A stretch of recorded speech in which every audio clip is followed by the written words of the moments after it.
বিচারিক শুদ্ধতার জন্য ট্রাইব্যুনালের অন্তর্বর্তী আদেশের বিরুদ্ধে আপিলের সুযোগ রাখা হয়েছে, পরিদর্শনে আইন উপদেষ্টা। শুদ্ধতা রক্ষার জন্য রাজনৈতিক দলের ইস্যু আনা উচিত না, আমি কালকেই বলেছি। সশস্ত্র বাহিনী দিবসে শিখা অনির্বাণে রাষ্ট্রপতি ও প্রধান উপদেষ্টার শ্রদ্ধা নিবেদন। ৭১-এর বীর শহীদ সেনাদের স্মরণ। রাজধানীতে ২ মাসে ৬৮টি হত্যার ঘটনা, অপরাধ করে পার পাওয়ায় বাড়ছে পেশি শক্তির ব্যবহার, দাবি বিশ্লেষকদের। এবং সৌরবিদ্যুৎ প্রকল্প বাগিয়ে নিতে $২৫ কোটি ঘুষ, নিউ ইয়র্কে ভারতীয় ধনকুবের আদানির বিরুদ্ধে অভিযোগ দায়ের।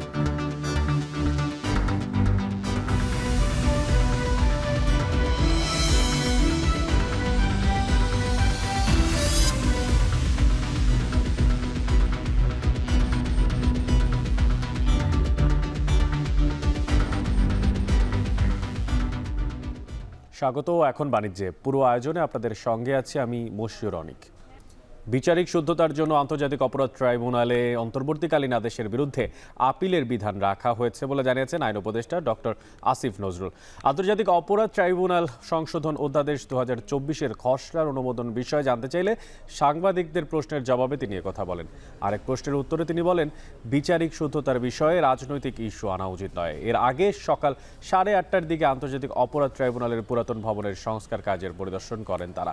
পরিদর্শনের সময় ছিলেন গৃহায়ন, গণপূর্ত ও শিল্প উপদেষ্টা আদিলুর রহমান খান সহ ট্রাইব্যুনালের প্রসিকিউটররা। এর আগেও তারা ট্রাইব্যুনালের কাজের অগ্রগতি পরিদর্শন করেছেন।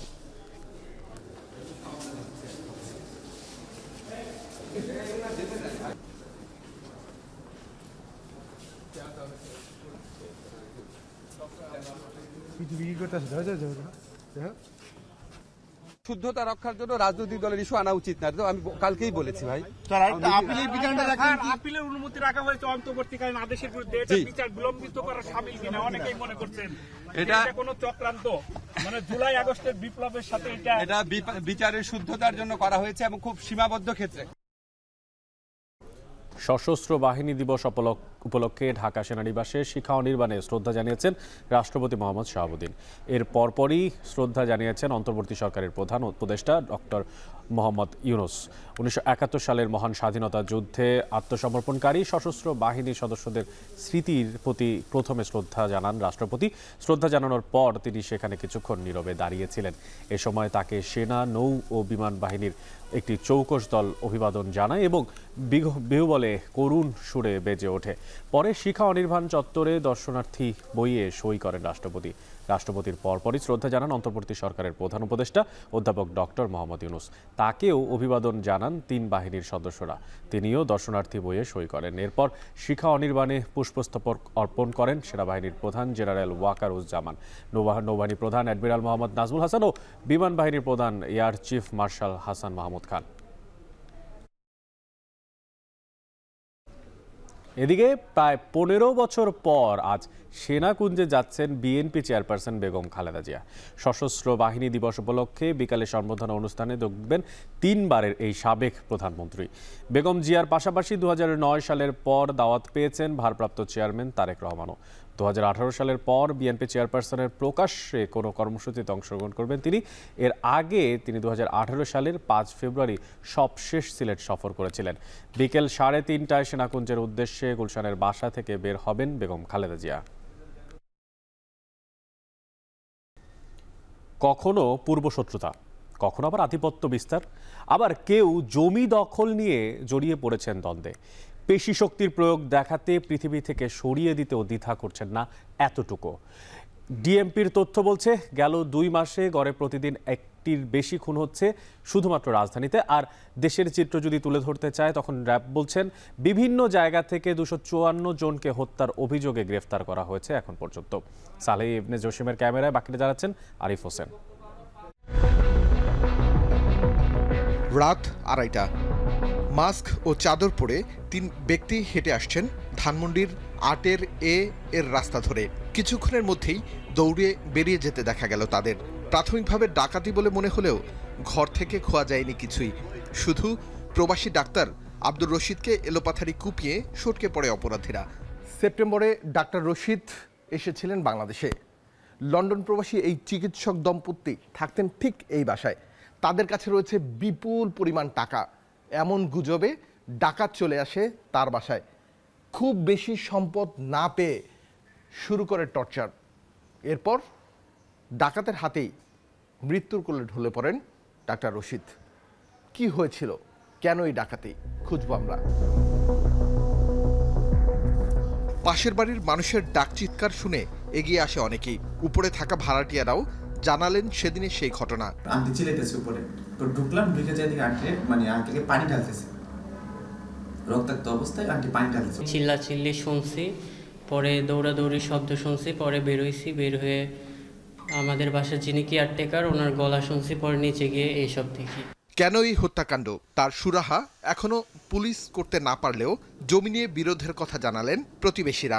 দুই ছেলে দুজনই বাইরের সিটিজেন, এরাও সিটিজেন, এরাও ওই যে কিছুদিন হয়ে আসছে। ওরা বিদেশ গেছে আর ওরা ওই ভাড়াটিয়া দিয়ে ওই টাইস করছে, এগুলো একটু জামিল হয়েছে। এ তো গেল পরিকল্পিত হত্যাকাণ্ডের ঘটনা। এবার হত্যাকাণ্ডের ঘটনা একটু ভিন্ন। বাবার হাতে দুই ছেলে খুন, কারণটা অর্থকষ্ট। এবার লালবাগ থেকে পরিকল্পিতভাবে 8 মাসের শিশু অপহরণের চিত্র তুলে আনবো আমরা। কেন অপহরণ করা হয়েছিল ছোট্ট শিশুটিকে? র‍্যাব বলছে শিশুটিকে জিম্মি করে অর্থ আদায় ছিল মূল উদ্দেশ্য। শুধু এই অপরাধ নয়, সরকারি বেসরকারি অফিসে শোডাউন দিয়ে আধিপত্য বিস্তারের মতো ঘটনা তো আছেই। উদাহরণ হিসেবে আজিমপুরের মাতৃসদন হাসপাতাল। অফিসের আয়া খোলামেলাভাবেই হুমকি দিয়ে গেলেন হাসপাতালটির প্রধানকে। কোথায় পাবে বিচার? জীবন সংখ্যা প্রকট এখানে। খুব হুলস্থুল কাণ্ড, বিশৃঙ্খলা তৈরি করলো। সে তেড়ে আসছে আমার দিকে। আমি তাদেরকে অনেক শান্ত করতে চেষ্টা করলাম। আমার ছেলে যারা, তারা ছাত্র পরিচয়ে বলতেছে। আমি বললাম যে বাবা বসেন, আপনারা, আপনাদের সুনাম সারা বাংলাদেশে। কিন্তু আমার যে বদলির আদেশাধীন একটা আয়া ফরিদা, সে এসে এমন চিৎকার চেঁচামেচি করলো, তার আবেদন গ্রহণ করতে হবে। শুধু এই ঘটনা নয়, বাড়ি দখল, ছিনতাই, চুরি, ডাকাতির মতো ঘটনা তো আছেই। থানা ঘুরে দেখা গেল কত মানুষের অসহায় অবস্থা। একটা সিএনজি চলে গেছে, আর একটা সিএনজি আমারে যে চাপ দিয়ে দূরে সিএনজির ভিতরে তুললে হাত তো বাঁধে আমার লাল মাটি নিয়ে পালায় তুই গেছে। যে ওরা জোর জবরদস্তি করে 2টা ফোন, 1 জোড়া কানের দুল, টাকা 10,000 ছিল, নগদ টাকা, ওইটা লয়ে গেছে। পলিটিক্যালি এত পাওয়ারফুল যে র‍্যাব পুলিশ সব ওদের পকেট। গণঅভ্যুত্থানের পর লন্ডন থেকে ফিরেছেন এই ব্যক্তি। দেশে থাকা এক ভাই কিভাবে মারা গেছেন তার কাছে নেই তারও সদুত্তর। কানাডার প্রবাসী আরেক ভাই জীবনের ভয়ে দেশেই আসেন না, শুধু জানেন ফিরে পেতে হবে পৈতৃক সম্পত্তি। আমাদের বাসাটা খুব ইজি পিক তারা করেছে যে আমরা সব ভাই বোন বিদেশি, যার জন্য কিছুই কেউ বলবে না। ঢাকায় আমাদের এত বড় বড় আত্মীয় স্বজন, কিন্তু কেউ আমাদের কাছে আসে না, কোনো সাহায্য করেনি। যে আমরা যদি ইভেন তাদের বাসায় আমি থাকতে পারি না, এখন আমি হোমলেস। পুলিশ সূত্র বলছে রাজধানীর 2 মাসে 68টি হত্যাকাণ্ডের ঘটনা ঘটেছে। আর এই 68 হত্যাকাণ্ডের মধ্যে কেবল মোহাম্মদপুর থানায় হয়েছে 10টি হত্যাকাণ্ডের ঘটনা। গত 2 মাস যদি আমরা বিবেচনা করি, সেপ্টেম্বর এবং অক্টোবর, এই 2টা মাসে এই ক্ষেত্রে 68টা খুনের ঘটনা সংঘটিত হয়েছে। সেপ্টেম্বর মাসে সংখ্যাটা ছিল 47 এবং এটার পরে অক্টোবর মাসে এটা নেমে এসেছে 21। এক এক হত্যাকাণ্ডের পেছনে এক এক ঘটনা। তবে 5 আগস্ট থেকে এখন পর্যন্ত হত্যাকাণ্ডের ঘটনায় ঢাকার মধ্য থেকে 81 জন ও ঢাকার বাহির থেকে 173 জনকে গ্রেফতার করেছে র‍্যাব। কী কারণে হত্যাকাণ্ড ঘটছে এগুলোকে যদি আমরা বিশ্লেষণ করতে চাই, আমরা দেখতে পাবো যে সামাজিক কারণ রয়েছে, পারিবারিক এবং রাজনৈতিক কারণ রয়েছে। রাজনৈতিক কারণের মধ্যে আধিপত্য বিস্তার নিয়ে একটি কারণ রয়েছে, যার কারণে মূলত হত্যাকাণ্ডগুলি সংঘটিত হচ্ছে। আইন শৃঙ্খলা বাহিনীর দুর্বলতা অপরাধীদের পার পাওয়ার প্রবণতা তৈরি করছে। তাই পেশি শক্তিকেই বেছে নিয়েছেন অনেকে, দাবি সমাজ বিশ্লেষকদের। আইন শৃঙ্খলা বাহিনী তার পরিপূর্ণ সক্রিয় হয়ে, তৎপর হয়ে এই সকল পরিস্থিতি, অর্থাৎ যে প্রেক্ষাপটগুলো, পরিস্থিতিগুলো অপরাধ সৃষ্টি করছে, মানুষকে অপরাধমুখী করছে, অপরাধ প্রবণ করছে, সেগুলোকে নিয়ন্ত্রণ করাটা সম্ভব হচ্ছে না। অতি দ্রুত সময়ের মধ্যে আমাদের এই অস্থিরতাগুলোকে, এই ধরনের অপরাধ প্রবণতাগুলোকে যদি নিয়ন্ত্রণ করা সম্ভব না হয়, তখন দেখা যাবে মানুষের সাথে মানুষের শত্রুতার জায়গাগুলো অনেক বেশি বেড়ে যাবে। হত্যাকাণ্ডের মতো ঘটনা থামাতে কঠোর শাস্তি দ্রুত নিশ্চিত করার বিকল্প নেই বলে মনে করেন অপরাধ বিশ্লেষকরা। আরিফ হোসেন, এখন, ঢাকা। আধুনিক ল্যান্ডিং সিস্টেমে যাচ্ছে শাহজালাল আন্তর্জাতিক বিমানবন্দর। ILS ক্যাটাগরি 1 থেকে 2-তে উন্নীত হচ্ছে, আর এতে করে 300 মিটার ভিজিবিলিটিতেই এবার নামতে পারবে উড়োজাহাজ। এর আগে যেটার জন্য লাগতো কমপক্ষে তার দ্বিগুণ, অর্থাৎ 600 মিটার। আর আধুনিক এই সিস্টেমে ঘন কুয়াশাতেও সহজভাবেই ফ্লাইট ওঠানামা করতে পারবে। কমে আসবে ফ্লাইট ডাইভারশন। সঙ্গে পুরো শীতকালে পালাক্রমে 24 ঘন্টা খোলা রাখা হবে চট্টগ্রাম ও সিলেট আন্তর্জাতিক বিমানবন্দর। বেবিচকের এই সিদ্ধান্তকে স্বাগত জানিয়েছে দেশের এয়ারলাইন্সগুলো। বিস্তারিত জানাচ্ছেন নাইম আবির। শীত এলেই এমন কুয়াশার চাদরে মুড়িয়ে যায় শাহজালাল আন্তর্জাতিক বিমানবন্দর। দেখা যায় না কয়েক হাত দূরের রানওয়েও। তাপমাত্রার পারদ নামার সাথে সাথে পাল্লা দিয়ে বাড়ে আকাশ চলাচলের ভোগান্তি। ঘন কুয়াশায় অবতরণ করতে না পারা উড়োজাহাজগুলোকে গিয়ে নামতে হয় মিয়ানমার কিংবা ভারতের কোনো বিমানবন্দরে। উড্ডয়নের জন্য সিগন্যালের অপেক্ষায় থাকতে হয় ঘন্টার পর ঘন্টা, আর তাতেই শিডিউল বিপর্যয়। এয়ারলাইন্সের বাড়ে খরচ, ভোগান্তি বাড়ে যাত্রী। শাহজালাল আন্তর্জাতিক বিমানবন্দরে আধুনিক ল্যান্ডিং সিস্টেম না থাকায় এই ভোগান্তি বয়ে বেড়াতে হচ্ছে দীর্ঘদিন ধরেই। বর্তমানে দেশের প্রধান এই বিমানবন্দরে instrument landing system ILS category 1। তাতে একটি উড়োজাহাজ অবতরণের জন্য কমপক্ষে 600 মিটার ভিজিবিলিটির প্রয়োজন হয়। শীতের কুয়াশায় সেই শর্ত পূরণ না হওয়ায় হরহামেশাই ঢাকার ফ্লাইট ডাইভার্ট করতে হয় অন্য বিমানবন্দরে। এয়ারলাইন্সগুলোর দীর্ঘদিনের দাবির মুখে গেল সরকারের সময়ে ILS ক্যাটাগরি 1 থেকে 2-তে উন্নীত করবার ঘোষণা দিয়েও আধুনিক করা হয়নি এই সেবা। তবে এবার সত্যি ক্যাটাগরি 2-তে উন্নীত হচ্ছে শাহজালালের ইনস্ট্রুমেন্ট ল্যান্ডিং সিস্টেম। ইতিমধ্যেই 2 দফায় শেষ হয়েছে রানওয়ে সংস্কারের কাজ। লাইটিং ও ইলেকট্রিক সিস্টেমের কাজও শেষ। এখন শুধু অপেক্ষা টেস্ট ফ্লাইটের। বেবিচক বলছে দ্রুতই ক্যালিব্রেশন শেষ করে ডিসেম্বরের মাঝামাঝিতে আসবে ILS ক্যাটাগরি 2 এর চূড়ান্ত ঘোষণা। আমাদের প্ল্যান ছিল নভেম্বরের শেষ সপ্তাহে বা নভেম্বরের মধ্যে শেষ করা, বাট এখন যে ক্যালিব্রেশন ফ্লাইট ওনাদের আবার স্কেজুল আছে, তো ওনাদের স্কেজুলটা আমরা ডিসেম্বরের 8-এর আগে দিতে পারছি না। আমরা এই নভেম্বরের ভিতরে আনার চেষ্টা করছি। যদি আনতে পারি তাহলে আমরা দ্রুত ডিসেম্বরের, হয়তো নভেম্বরের শেষে অথবা ডিসেম্বরের মাঝামাঝি ভিতরে কমপ্লিট করে ফেলতে পারবো আশা করতেছি। বাট এখন প্রত্যেকটা সব কিছু রেডি হয়ে গেছে, শুধু ক্যালিব্রেশন ফ্লাইটের জন্য অপেক্ষা। তাতে রানওয়ে ভিজিবিলিটি নেমে আসবে 600 থেকে 300 মিটারে। এতেও যদি ফ্লাইট নামতে না পারে তার জন্য সপ্তাহে 4 দিন চট্টগ্রামের শাহ আমানত আর 3 দিন সিলেটের ওসমানী আন্তর্জাতিক বিমানবন্দর 24 ঘন্টাই খোলা রাখবে বেবিচক। শাহজালাল বিমানবন্দরের নির্বাহী পরিচালক বলছেন ILS ক্যাটাগরি 2-তে উন্নীত হলে ঘন কুয়াশাতেও সহজ হবে ফ্লাইট ওঠানামা, কমে আসবে ফ্লাইট ডাইভারশন। ঘন কুয়াশার যে সিজনটাতে ILS 1-এর থেকে ILS 2-তে ডাইভারশনগুলোর সংখ্যা অনেক কমে যাবে এবং আমরা আশা করছি আমাদের সেই সাথে আমাদের যে ডাইভারশন অল্টারনেটিভ এয়ারফিল্ড যেগুলো চিটাগং এবং সিলেটে সেগুলো খোলা থাকবে এবং আমরা আশা করছি আমাদের ডাইভারশনগুলো কমে যাবে। 300 থেকে 350 মিটার পর্যন্ত ভিজিবিলিটি থাকলেও আমাদের এয়ারক্রাফটগুলো ল্যান্ড করতে পারবে। তবে এর থেকেও যদি কমে যায় ভিজিবিলিটি, তখন তাদেরকে ডাইভার্ট করতে হতে পারে। দেরিতে হলেও বেসামরিক বিমান চলাচল কর্তৃপক্ষের এই সিদ্ধান্তকে স্বাগত জানিয়েছে দেশের এয়ারলাইন্সগুলো।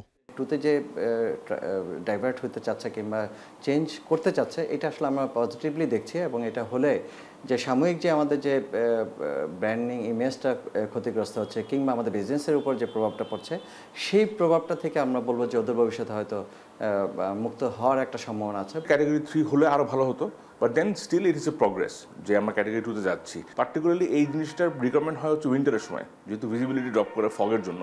সো 1 থেকে 2-তে যাওয়ার ফলে যে মিনিমাম রিকোয়ারমেন্টটা একটু কমে আসবে, and that will add the flexibility. এই কারণে কিছু ট্রাফিক হয়তো ডাইভারশন, যেটা অন্য ক্ষেত্রে ক্যাটাগরি 1-এ থাকলে ডাইভারশন হয়ে যেত, সেই ট্রাফিকগুলো হয়তো এখন কিছু ট্রাফিক ক্যাটাগরি 2 মিনিমাম আন্ডারে will be able to approach the airport and make a safe landing. এখন আপাতত যদি ক্যাটাগরি 2 হয়, সেটাও এয়ারলাইন, পার্টিকুলারলি যেগুলো বিদেশ থেকে যে এয়ারলাইনগুলো বড় বড় এয়ারলাইন আসছে, বিমান যারা মিডনাইট অপারেশন করে, তাদের জন্য খুবই ভালো হবে। লিমিটেড ভিজিবিলিটিতে শীতকালে যে সকালবেলা, সেটা অনেক ভালো হবে। আমল থেকে ছিল। যদিও 2-তে থেমে না থেকে থার্ড টার্মিনালের অপারেশনের সাথে সাথেই শাহজালাল বিমানবন্দরের ILS ক্যাটাগরি 3-তে উন্নীত করবার পরামর্শ এভিয়েশন বিশেষজ্ঞদের। আমাদের এখনকার পরিস্থিতিতে আমি মনে করি আমাদের ILS 3-তে যাওয়া উচিত, কারণ ILS 3-তে না গেলে এরপরেও কিন্তু আরও ফগি ওয়েদারে এয়ারক্রাফট ডাইভার্ট করতে হবে। একটা রাষ্ট্রে কোনো ILS 3 থাকবে না এই যুগে, যেখানে আমরা মডার্ন করতেছি, এয়ার ট্রাফিক ম্যানেজমেন্টে যাচ্ছি। তো এই জিনিসটা আমার মনে হয় তাদের উদ্যোগ নেওয়া উচিত। অ্যাটলিস্ট ওয়ান অফ দি এয়ারপোর্টে বাংলাদেশে ILS ক্যাটাগরি 3 থাকা উচিত। ঘুষ ও প্রতারণার দায়ে ভারতীয় ব্যবসায়ী ও ধনকেবর গৌতম আদানিকে যুক্তরাষ্ট্রের নিউ ইয়র্কের একটি আদালতে অভিযুক্ত করা হয়েছে। সঙ্গে তার 2 ভাতিজা সহ আদানি গ্রুপের মোট 8 জনের বিরুদ্ধে অভিযোগ আনা হয়। মামলার অভিযোগে বলা হয়, মার্কিন বিনিয়োগকারীদের ব্যবহার করে দুর্নীতি ও জালিয়াতির আশ্রয় নেন আদানি। ঘুষ দিয়ে বাগিয়ে নেন সৌরবিদ্যুৎ প্রকল্পের কাজ। এছাড়া মিথ্যা ও বিভ্রান্তিমূলক তথ্য ছড়িয়ে 300 কোটি মার্কিন ডলারের ঋণ ও বন্ড ইস্যু করে নেন আদানি গ্রুপ। বিস্তারিত জানাচ্ছেন তানভীর জনি। 90-এর দশকে কয়লার ব্যবসা দিয়ে নিজের ভাগ্য করেন ভারতের বিশিষ্ট ব্যবসায়ী গৌতম আদানি। এরপর প্রতিরক্ষা সরঞ্জাম থেকে রাস্তা নির্মাণ, ভোজ্য তেলের ব্যবসা সহ সবকিছুতেই আছে আদানি গ্রুপের নাম। সম্প্রতি নবায়নযোগ্য জ্বালানির ব্যাপারে বড় রকমের পদক্ষেপ নেন আদানি। গ্রোথ উইথ গুডনেস স্লোগানে টেকসই সমৃদ্ধির দর্শনকে তুলে ধরেন তিনি। ভারতীয় সংবাদ মাধ্যম এনডিটিভি বলছে, গত 1 বছরে গৌতম আদানির সম্পদ বেড়েছে 95%। গেল 5 বছরে শীর্ষ 10 ধনীর মধ্যে আদানির সম্পদই বেড়েছে সবচেয়ে দ্রুত গতিতে। এছাড়া জ্বালানি খাতের company Adani energy, Adani gas, Adani transmission ও আদানি পাওয়ারের শেয়ারের দাম বেড়েছে লাফিয়ে লাফিয়ে। সম্প্রতি গুজরাটে বিশাল অঙ্কের বিনিয়োগের ঘোষণা দেন তিনি। મને ખૂબ આનંદ છે કે આજે મને મારા વતનમાં આવવાનો મોકો મળ્યો છે। વિદ્યા મંદિરે તેના 75 વર્ષ પૂરા કર્યા છે। স্থানীয় সময় বুধবার নিউ ইয়র্কের একটি আদালতে ভারতীয় ধনকুবের গৌতম আদানি সহ 8 জনের বিরুদ্ধে ফৌজদারি অভিযোগ দায়ের করা হয়। মার্কিন বিচার বিভাগ ও মার্কিন securities and exchange commission Adani গ্রুপের বিরুদ্ধে ঘুষ ও প্রতারণার এই অভিযোগ এনেছে। মামলায় আদানির 2 ভাতিজা সাগর আদানি ও ভিনীত জায়নকেও অভিযুক্ত করা হয়। 8 আসামির 7 জনই ভারতীয় নাগরিক। দায়ের করা ফৌজদারি অভিযোগে বলা হয়, সৌরবিদ্যুৎ প্রকল্পের কাজ বাগিয়ে নিতে ভারতীয় সরকারি কর্মকর্তাদের 25 কোটি মার্কিন ডলার ঘুষ দিয়েছে আদানি গ্রুপ। 2020 থেকে 2024 সালের মধ্যে এই অর্থ লেনদেন হয়। শুধু তাই নয়, একই সময়ে আদানির গ্রিন এনার্জি মিথ্যা ও বিভ্রান্তিমূলক তথ্য দিয়ে 300 কোটি মার্কিন ডলার ঋণ ও বন্ড ইস্যু করে। এইসব প্রকল্পে হাজার হাজার ডলার বিনিয়োগ আছে বহু মার্কিন ব্যবসায়ীর।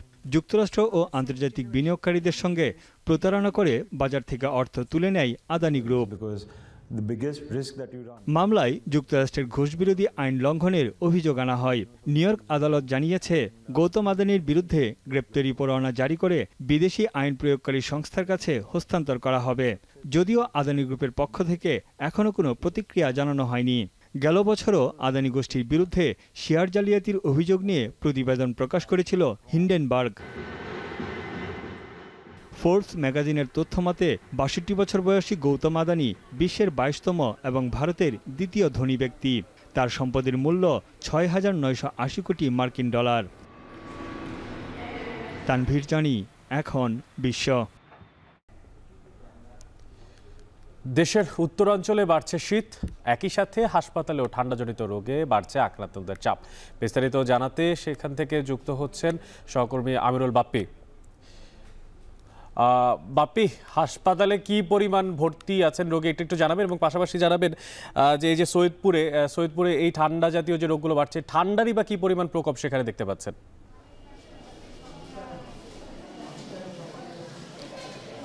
অনেক দ্বিতীয় প্রশ্নটা দিয়েই আগে শুরু করি। শীত যত আসছে তত এর প্রকোপ বাড়ছে, এটা স্বাভাবিক। কিন্তু সমস্যা যেটি হচ্ছে যে দিনের বেলা গরম এবং বিকেলের পর থেকে বিশেষ করে সন্ধ্যা থেকে শুরু হয়ে যায় ঠান্ডা, সেটি মাঝরাত এবং ভোর পর্যন্ত থাকে। তো এই যে তাপমাত্রা, দিন এবং রাতের যে তাপমাত্রা তারতম্য, এটি প্রায় 10 থেকে 12 ডিগ্রি পর্যন্ত থাকছে। এই কারণেই আসলে ঠান্ডাজনিত যেসব রোগ আছে সেই সব রোগের যে প্রাদুর্ভাব সেটি বাড়ছে।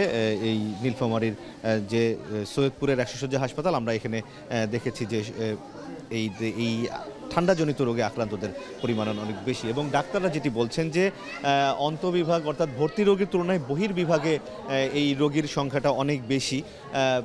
এখন আজকে পর্যন্ত এই হাসপাতালে ভর্তি আছেন 143 জন রোগী, যদিও এটি 100 শয্যা বিশিষ্ট হাসপাতাল এবং এরকম 1.5 গুণ 2 গুণ রোগী সবসময় এখানে ভর্তি থাকেন। আর আউটডোরে যে রোগীদের সংখ্যা সেটি প্রত্যেক দিনই হাজারখানেক ছাড়িয়ে যায় বলে আমাদেরকে জানিয়েছেন ডাক্তাররা। এবং যারা বহির্বিভাগে যারা রোগী দেখেন প্রত্যেকটি ডাক্তারকে 1.5 থেকে 200 জন রোগী প্রত্যেককে দেখতে হয়। এবং ডাক্তাররা যেটি বলছেন যে শিশুদের মধ্যে আক্রান্তের সংখ্যা আছে এবং বয়স্কদের মধ্যে এই আক্রান্তের সংখ্যাটা অনেক বেশি, কারণ একটু অসতর্কতা এবং যে এই যে ঠান্ডা গরমের যে তারতম্য আর কি, অর্থাৎ তাপমাত্রার যে তারতম্য যেটি বলছিলাম সেই কারণে মূলত। এবং ডাক্তাররা বলছেন যে এতে থেকে সচেতনতার কোনো বিকল্প নেই, কারণ একটুতেই যেন বাচ্চার ঠান্ডা না লাগে সেই জন্য মায়েদেরকে সতর্ক থাকতে হবে। এবং বয়স্কদের ক্ষেত্রেও একই কথা বলছেন, যেহেতু বয়স্করা এবং শিশুরা যে কোনো ভাইরাস দ্রুত আক্রান্ত হয়ে যান,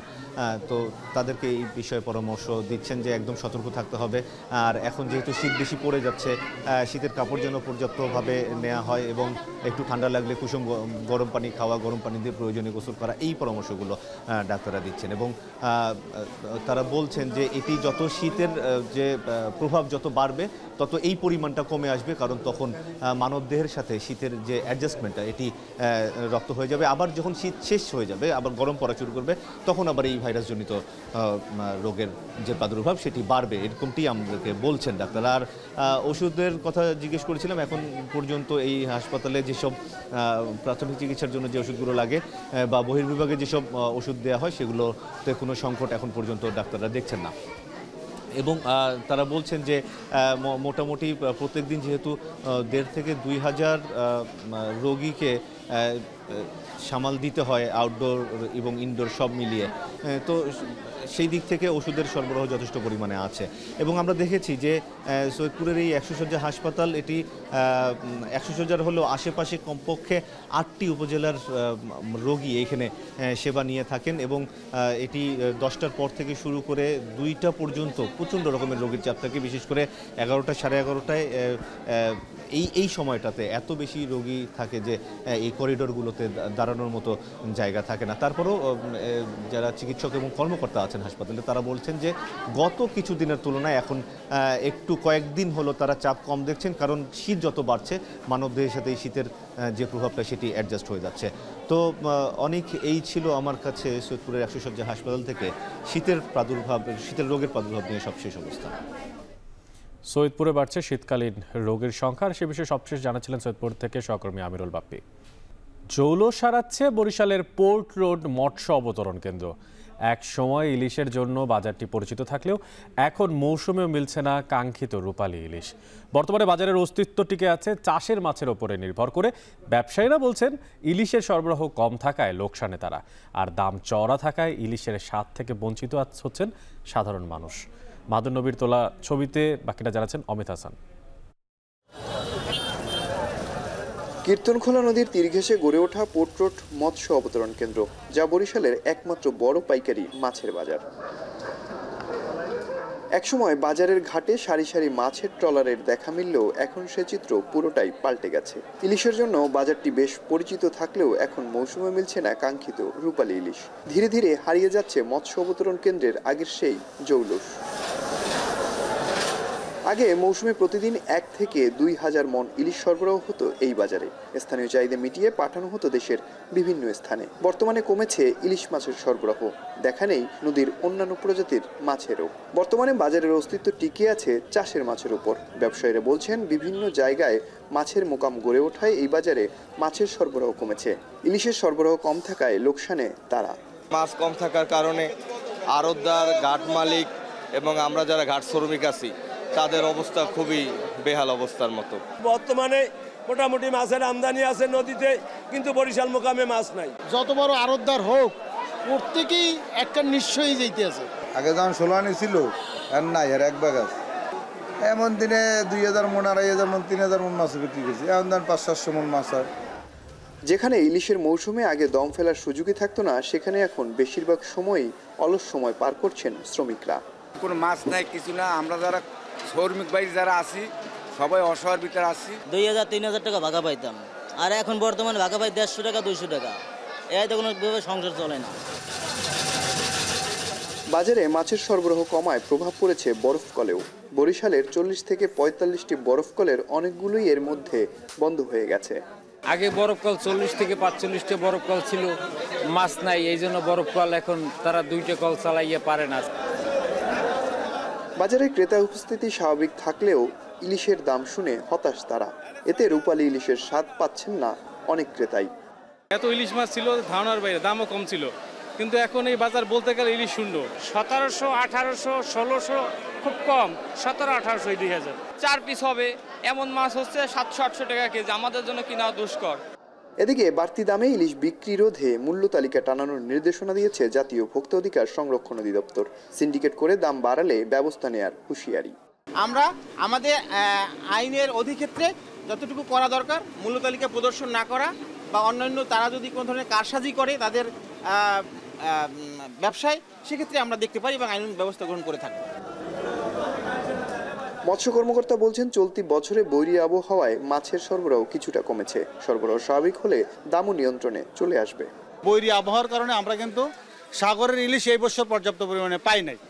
এই জন্যই আমাদের ইলিশের উৎপাদন আহরণটা একটু কম মনে হয়েছে প্রথম দিকে, কিন্তু এখন আমরা আশা করছি যে সামনে সেটা হয়তো আমাদের ফিল আপ হয়ে যাবে। বরিশাল পোর্ট রোড মৎস্য অবতরণ কেন্দ্রের 170টি আড়তে আগে প্রতিদিন কোটি কোটি টাকার মাছ বেচাকেনা হলেও এখন তা ঠেকেছে মাত্র 10 থেকে 15 লাখ টাকায়। অমিত হাসান, এখন বরিশাল।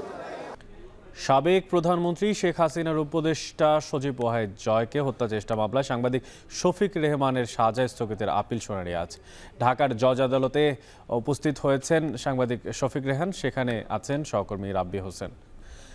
রাব্বি, প্রথমে জানতে চাই যে সাংবাদিক শফিক রেহানকে আদালত প্রাঙ্গণে উপস্থিত হয়েছেন কিনা রেহমান, এবং পাশাপাশি এটাও জানাবেন যে শুনানি কখন নাগাদ শুরু হতে পারে। অনেক সাবেক প্রধানমন্ত্রী শেখ হাসিনার ছেলে সজীব ওয়াজেদ জয়কে অপহরণ করে হত্যা চেষ্টার মামলায় 2023 সালে সাংবাদিক শফিক রেহমান সহ 5 জনের বিরুদ্ধে 2টি পৃথক ধারায় 7 বছরের সশ্রম কারাদণ্ড দিয়েছিলেন আদালত। পরে 2024 সালের 22 সেপ্টেম্বর সেই সাজা 1 বছরের জন্য স্থগিত করেছিলেন আদালত এবং শর্ত দেওয়া হয়েছিল যে আদালতে আত্মসমর্পণ এবং আপিলের শর্তে 1 বছরের সাজা স্থগিত করা হয়েছে। পরে 2024 সালের 30 সেপ্টেম্বর তিনি ঢাকার সিএমএম আদালতে সাংবাদিক শফিক রেহমান আত্মসমর্পণ করেন এবং আজকে তিনি ঢাকা মহানগর দায়রা জজ আদালতে তিনি এখানে এসেছেন সেই সাজা স্থগিতের আপিল করার জন্য। আমি যদি এই বিষয়টি একটু বলে রাখি যে এই মামলাটি 2011 সালে যুক্তরাষ্ট্রে সাবেক প্রধানমন্ত্রী শেখ হাসিনার ছেলে সজীব ওয়াজেদ জয়কে হত্যা বা হত্যা চেষ্টার অভিযোগে মামলাটি দায়ের করে 2015 সালে শাহবাগ থানায় ডিবির পক্ষ থেকে। পরে 2018 সালে একটি চার্জশিট দেওয়া হয়, 5 জনকে অভিযুক্ত করে একটি চার্জশিট দাখিল করা হয় এবং 2023 সালে এই মামলায় 7 বছরের 2টি পৃথক ধারায় সাংবাদিককে শফিক রেহমান, আমার দেশ পত্রিকার সম্পাদক মাহমুদুর রহমান সহ 5 জনের বিরুদ্ধে 2টি পৃথক ধারায় 7 বছরের সশ্রম কারাদণ্ড দিয়েছিলেন আদালত এবং এই মামলায় 16 জন সাক্ষ্য দিয়েছেন। সেখানে সজীব ওয়াজেদ জয়ও তিনি সাক্ষ্য দিয়েছেন। পরবর্তীতে যখন ছাত্র জনতার আন্দোলনে গণঅভ্যুত্থানে শেখ হাসিনা সরকারের পতন ঘটে তখন সাংবাদিক শফিক রেহমান তিনি এর আগে বিদেশে ছিলেন, পলাতক ছিলেন, পরে তিনি দেশে ফিরে এসে আদালতে আত্মসমর্পণ করেন এবং আত্মসমর্পণ করার পর তার যে সাজা সেটি 1 বছরের জন্য স্থগিত করা হয়, অর্থাৎ 7 বছরের যে সাজাটি সেটি 1 বছর পিছিয়ে দেওয়া হয় এবং বলা হয়েছে তাকে আত্মসমর্পণ করে আদালতে আপিল করতে হবে। আপিলের শর্তেই তাকে এই সাজা থেকে সাজা স্থগিত করেছিল স্বরাষ্ট্র মন্ত্রণালয়ের জননিরাপত্তা বিভাগ থেকে একটি বিজ্ঞপ্তিতে বলা হয়েছিল এবং সেজন্যই তিনি কিন্তু আজকে এই জজ আদালতে তিনি এসেছেন এবং তিনি এখন তার যে আপিল সেটি আপিলের জন্য তিনি এজলাসে অপেক্ষা করছেন। কিছুক্ষণের মধ্যেই সেটি আসলে এই কার্যক্রমটি শুরু হবে এবং পরবর্তীতে তিনি সাংবাদিকদের সঙ্গে কথা বলবেন এই বিষয়ে, তখন আরও বিস্তারিত আমরা জানাতে পারবো। এই ছিল আমার কাছে সবশেষ খবর। মহানগর দায়রা জজ আদালত থেকে যুক্ত ছিলেন সহকর্মী রাব্বি হোসেন। ঢাকার ধামরাইয়ে পোশাক কারখানার শ্রমিকবাহী বাস ও ট্রাকের মুখোমুখি সংঘর্ষে 4 জন নিহত হয়েছেন। এই দুর্ঘটনায় আহত হয়েছেন আরও অন্তত 15 জন।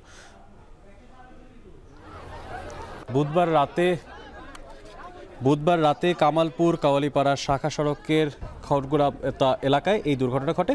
পুলিশ জানায় রাত 10টার দিকে কামালপুরগামী একটি ইটবাহী ট্রাকের সাথে বিপরীত দিক থেকে আসা শ্রমিকবাহী বাসের সংঘর্ষ হয়। এ সময় বাসের যাত্রী সহ অন্তত 20 জন আহত হন। পরে তাদের উদ্ধার করে হাসপাতালে নেওয়া হলে চিকিৎসকরা 4 জনকে মৃত ঘোষণা করেন। নিহতরা ধামরাইয়ের গ্রাফিক্স ডিজাইন নামে একটি তৈরি কারখানার শ্রমিক বলে নিশ্চিত করেছে পুলিশ।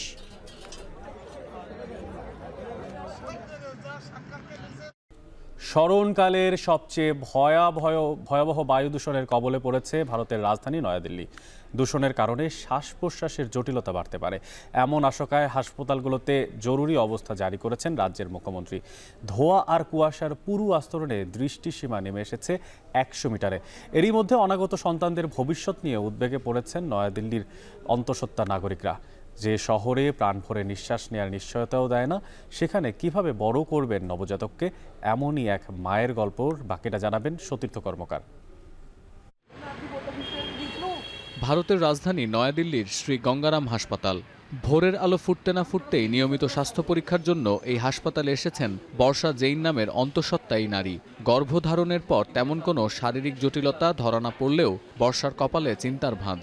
নতুন এক আশঙ্কায় বাড়ির বাইরে বের হওয়াই বন্ধ করে দিয়েছেন তিনি।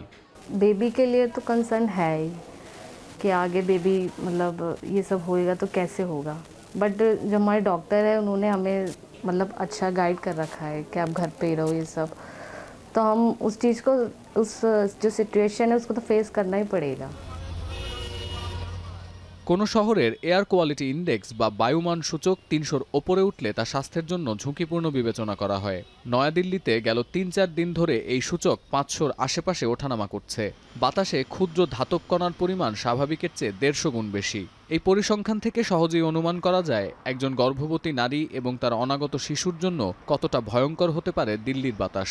हमारे दिल्ली में इस टाइम पे एयर क्वालिटी इतनी ख़राब हो चुकी है, उसको लेके परेशान तो हैं, थोड़ा सा नहीं ज़्यादा ही परेशान है, क्योंकि प्रेगनेंसी में इनको भी एक तो हाई प्रेगनेंसी रिस्क है, तो इनको भी प्रॉब्लम है। आने वाले बेबी के लेके भी हम टेंशन में हैं कि इतने पोल्यूशन में हम कैसे रह पाएंगे।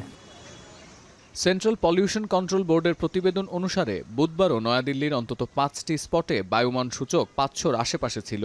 যেখানে বায়ুমান 0 থেকে 40-এর মধ্যে থাকলে তা স্বাভাবিকের চেয়ে ভালো বলে গণ্য করা হয়, সেখানে এই এয়ার ইন্ডেক্স 401 ছাড়িয়ে গেলে নিঃশ্বাস প্রশ্বাসজনিত সমস্যায় আক্রান্ত হওয়ার সম্ভাবনা অনেক বেশি বলে মনে করছেন স্বাস্থ্য বিশেষজ্ঞরা। বায়ু দূষণের ক্ষতিকর প্রভাব মায়ের স্বাস্থ্য থেকে ভ্রূণ পর্যন্ত পৌঁছাতে পারে বারবার, এমন আশঙ্কা জানাচ্ছেন স্ত্রীরোগ বিশেষজ্ঞরা। এমনটা হলে গর্ভের শিশুর মানসিক স্বাস্থ্যের বিকাশ বাধাগ্রস্ত হতে পারে বলেও মনে করেন তারা। They do cause effects on the fetus as well as the neonate and the mother also. So the injury that they cause is they can be transferred through the placenta to the fetus, plus they create some vascular injury in the form of endothelial damage. So that leads on to less oxygenation to the fetus. So lesser oxygenation meaning lesser nutrition going to the fetus. পরিস্থিতি বিবেচনায় আপাতত দিল্লি সরকারের অর্ধেক বা 50% কর্মী ও আধিকারিককে work from home বা বাড়ি থেকে কাজ করার নির্দেশ দিয়েছে রাজ্য সরকার। এছাড়া পরিস্থিতি কঠোর হাতে মোকাবেলার চেষ্টা করছে বায়ুর গুণমান নিয়ন্ত্রক কমিশন CAQM। দিল্লি NCR-এর অধীনস্থ এলাকাগুলোতে বন্ধ রাখা হয়েছে নির্মাণ কাজ। শিক্ষার্থীদের স্বাস্থ্য ঝুঁকি বিবেচনায় আবারও স্কুল বন্ধ রাখার পথে হাঁটছে রাজ্য প্রশাসন। চতুর্থ স্তরের রেসপন্স অ্যাকশন টিম প্ল্যানের অধীনে এই সিদ্ধান্তগুলি কার্যকর করা হলেও পুরো পরিস্থিতি অনুকূলে আনতে আরও দীর্ঘ সময় লাগবে এমন আশঙ্কাও করছেন পরিবেশবাদীরা। আগামী প্রজন্মের জন্য পৃথিবীকে আরও বসবাসযোগ্য করে গড়ে তোলার দায়িত্ব কতটুকু পালন করছে বর্তমান প্রজন্ম, তা হারে হারে টের পাচ্ছেন দিল্লিবাসী। সংশ্লিষ্টরা বলছেন, অনাগত সন্তানের ভবিষ্যৎ নিয়ে অভিভাবকদের মধ্যে যে উদ্বেগের সৃষ্টি হয়েছে তা দূর করতে হলে পরিবেশের দিকে নজর দিতে হবে সবার আগে। দূষণ বন্ধে নিতে হবে শক্ত পদক্ষেপ। সতীর্থ কর্মকার, এখন বিশ্ব। ইসরায়েলের কাছে যুক্তরাষ্ট্রের অস্ত্র বিক্রি বন্ধের বিষয়ে একটি বিল মার্কিন সিনেটে পাশ হয়নি। ৭৯-১৮ ভোটে বিলটি প্রত্যাখ্যিত হয়। বিলটির লক্ষ্য ছিল গাজায় চলমান যুদ্ধের মধ্যে ইসরায়েলের কাছে মার্কিন অস্ত্র বিক্রি বন্ধ করা, যা ওয়াশিংটনের ঘনিষ্ঠ মিত্র ইসরায়েলকে ক্রমবর্ধমান চাপের মধ্যে রাখা। ডেমোক্রেট দলের সিনেটররা বিলটি বন্ধে সমর্থন দিয়েছেন।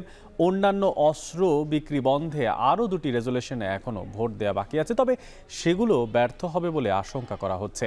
ইসরায়েলের কাছে অস্ত্র বিক্রির ক্ষেত্রে প্রথমবারের মতো এমন ভোট হয়। এদিকে তেল আবিবে মার্কিন দূতাবাসের বাইরে ইসরায়েলের কাছে মার্কিন অস্ত্র বিক্রি বন্ধের আহ্বান জানিয়ে বিক্ষোভ করে বহু মানুষ।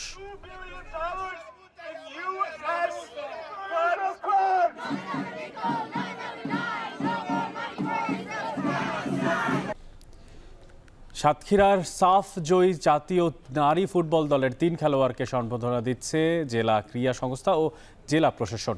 এ বিষয়ে আরও জানাতে জেলা শিল্পকলা একাডেমি থেকে যুক্ত হয়েছেন সহকর্মী আহসান রাজীব। রাজীব, জানাবে যে এই যে খেলোয়াড়দের সম্বর্ধনা ঘিরে কেমন উৎসাহ উদ্দীপনা দেখতে পাচ্ছেন সেখানে?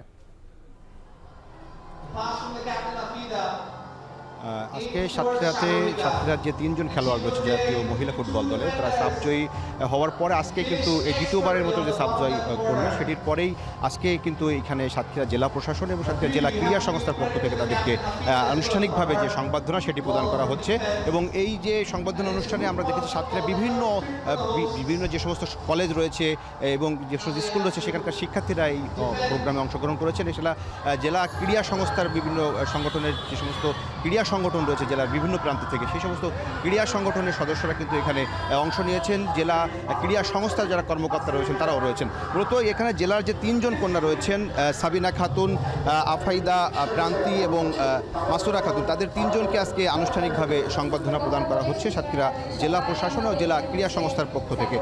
দ্বিতীয়বার টানা তারা যে জাতীয় দল যে সাব জয় করলো, সেই সাব জয়কে কেন্দ্র করে সাতক্ষীরা জেলার যে সমস্ত খেলোয়াড়রা রয়েছে তারা কিন্তু উৎসাহ পাবেন এই অনুষ্ঠানের মধ্য দিয়ে, এমনটি প্রত্যাশা করার মধ্য দিয়ে কিন্তু জেলা প্রশাসন এই আয়োজনটি করেছে। এবং তারা যেটি বলছেন যে জেলার যে সমস্ত খেলোয়াড়রা রয়েছে তাদের মান উন্নয়নের পাশাপাশি তাদের খেলার যে সমস্ত মাঠগুলো রয়েছে সেগুলো রক্ষায় তারা এখান থেকে উদ্যোগের জন্য তারা আবেদন জানাবেন। একই সাথে নতুন নতুন খেলোয়াড় তৈরির জন্য তাদের যে প্রশিক্ষণের ব্যবস্থা সহ তারা সেটি চালু রাখবেন। একই সাথে এখানকার যারা খেলোয়াড়রা রয়েছেন, তরুণ যারা খেলোয়াড়রা রয়েছে, তারা যাতে উৎসাহ পায় এমন উদ্যোগ থেকে কিন্তু জেলা প্রশাসন আজকের এই সংবর্ধনা অনুষ্ঠানের আয়োজন করেছে। তো এই জেলা প্রশাসন থেকে বলা হচ্ছে যে এই অনুষ্ঠানটির মধ্য দিয়ে আজকে তাদেরকে সংবর্ধনা জানানো হবে এবং আগামীতে প্রত্যেকটি খেলোয়াড়কে কিন্তু যারা সাতক্ষীরা জেলার যারা খেলোয়াড় রয়েছে তাদেরকে তারা সংবর্ধনার আয়োজন করবে। তো সব মিলে এই ছিল আমার কাছে সাতক্ষীরা জেলা শিল্পকলা একাডেমি থেকে 3 জন খেলোয়াড়ের সংবর্ধনা অনুষ্ঠানের সবশেষ তথ্য। সাতক্ষীরা থেকে যুক্ত ছিলেন সহকর্মী আহসান রাজীব, জানাচ্ছিলেন সেখানে নারী ফুটবল দলের 3 খেলোয়াড়কে সংবর্ধনা দেওয়ার সবশেষ। এখন বাণিজ্য শেষ করার আগে শিরোনামগুলো জানিয়ে দিতে চাই আরও একবার। সশস্ত্র বাহিনী দিবসে রাষ্ট্রপতি ও প্রধান উপদেষ্টার শ্রদ্ধা, রাষ্ট্র গঠনের সুযোগ কাজে লাগাতে প্রতিজ্ঞাবদ্ধ বললেন ডক্টর মোহাম্মদ ইউনূস। বিচারিক শুদ্ধতার জন্য ট্রাইব্যুনালের অন্তর্বর্তী আদেশের বিরুদ্ধে আপিলের সুযোগ রাখা হয়েছে, পরিদর্শনে আইন উপদেষ্টা। শুদ্ধতা রক্ষার জন্য রাজনৈতিক দলের ইস্যু আনা উচিত না, আমি কালকেই বলেছি। রাজধানীতে 2 মাসে 68টি হত্যার ঘটনা, অপরাধ করে পার পাওয়ায় বাড়ছে পেশি শক্তির ব্যবহার, দাবি বিশ্লেষকদের।